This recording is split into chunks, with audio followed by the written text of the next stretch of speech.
The procedure is carried out by using the PPH set of instruments from Ethicon Endosurgery Incorporated. The kit includes a 33mm hemorrhoidal circular stapler, a circular anal dilator, a purse string suture anoscope, and a suture threader.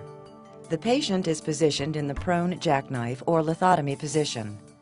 The anal verge is gently massaged and dilated before inserting the dilator.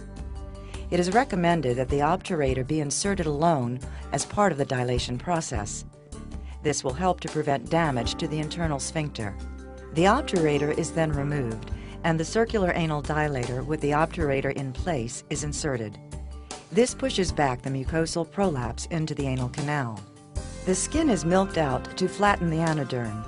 This will ensure that the dilator is in far enough to protect the dentate line. The obturator is then removed. The tubing aspect of the dilator, which is 3 centimeters long, will protect the dentate line and the internal sphincter. The flange of the circular anal dilator is provided with 4 slots in order to secure it to the perianal skin so that it is held firmly in place. The circular anal dilator is fully inserted and affixed to the perineum with 3 to 4 sutures.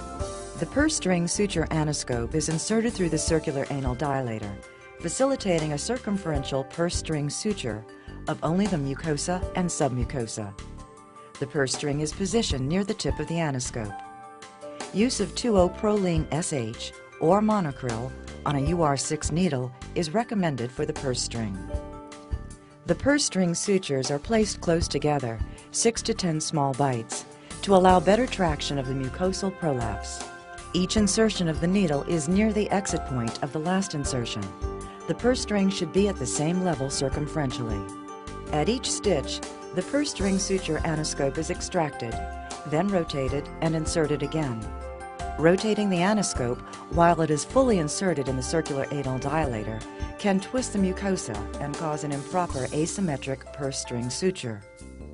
A finger is placed in the anus and the purse string is tightened to check for a uniform circumferential closing and no skips or gaps.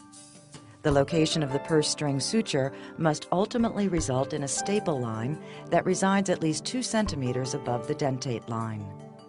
Once the purse string suture has been completed, the hemorrhoidal circular stapler is fully opened and inserted with the anvil placed beyond the purse string suture. It must be confirmed that the anvil crosses the purse string.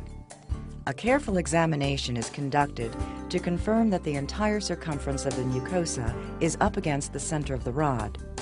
A surgical knot is made to secure the tissue onto the anvil shaft, and with the help of the suture threader, the ends of the threads are pulled through the lateral channels of the stapler.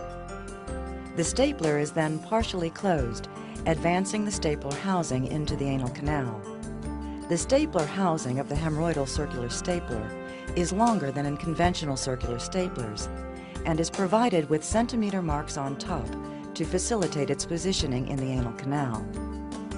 The anvil is fixed to the rod to avoid accidental detachment, and the stapler shaft is shorter than in conventional circular staplers. As the stapler is tightened, it is gently pushed into the anal canal, while moderate traction is maintained on the purse string, so that the prolapsed mucosa begins to be drawn into the stapler casing. The stapler is examined to ensure that it is aligned along the axis of the anal canal. Prior to firing, the 4 centimeter mark on the stapler casing is positioned at the level of the anal verge, placing the staple line at the proper height. If the patient is a woman, check the posterior vaginal wall to be certain that it has not been incorporated in the staple line. As the stapler is closed completely, the orange indicator will advance to the low end of the green gap setting scale toward the smaller B, shaped for the shortest closed staple height. Tighter staple compression may reduce risk of bleeding from the staple line. Be certain not to touch the safety until the device is ready to fire. Release the safety and fire in one fluid motion. Keeping the stapler fully closed for approximately 30 seconds before firing and approximately 20 seconds after firing acts as a tamponade, which may help promote hemostasis. A 1/2 to 3/4 turn of the adjusting knob of the stapler facilitates its extraction. Additional turns can cause interposition of mucosa between the anvil head and the upper edge of the circular anal dilator. The purse string suture anoscope is reinserted to facilitate the inspection of the staple line and application of sutures to any bleeders. Some surgeons may use Spongostan-like products to improve hemostasis, or a catheter to detect late bleeding. The donut is checked. It should be a 3 centimeter wide strip of rectal mucosa with minimal presence of muscle.